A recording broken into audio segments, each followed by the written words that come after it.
Siamo in compagnia di Franco Calabretto, presidente di giuria di questa quarta edizione del Festival della Canzone Friulana. Come è andata e quali sono state magari le maggiori difficoltà e gli spunti invece che sono emersi?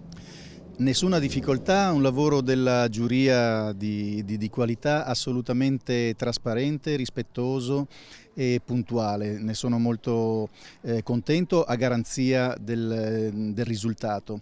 Dopodiché grande professionalità e un livello di qualità nonostante i numeri siano aumentati.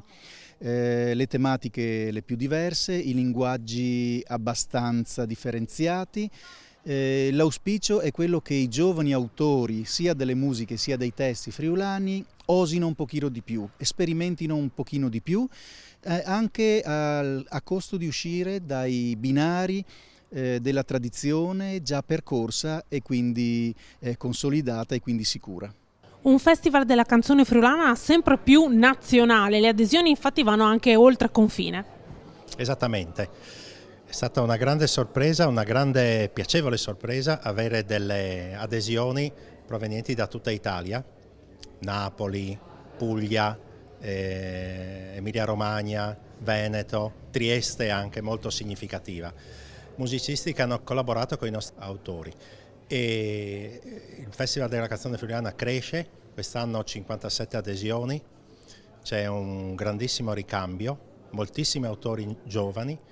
Quindi per quest'anno al festival avremo il 2/3 di premiere, quindi di 2/3 di autori, interpreti che mai hanno cantato al festival. Walter, ci sono anche tanti giovani quest'anno. Sì, tanti giovani che rappresentano anche il mondo dei giovani. Quindi abbiamo delle musiche che appunto rappresentano il loro mondo, quindi abbiamo ska, abbiamo un pezzo ska, abbiamo un pezzo rap, e abbiamo i generi della contemporaneità rappresentati appunto da questi giovani nostri autori friulani.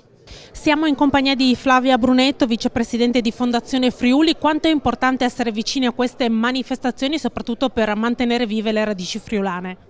Sono di importanza fondamentale. Valorizzare le nostre radici è una ricchezza. Creare poi nuove opportunità per i nostri ragazzi anche è un qualcosa che sta molto a cuore alla Fondazione Friuli.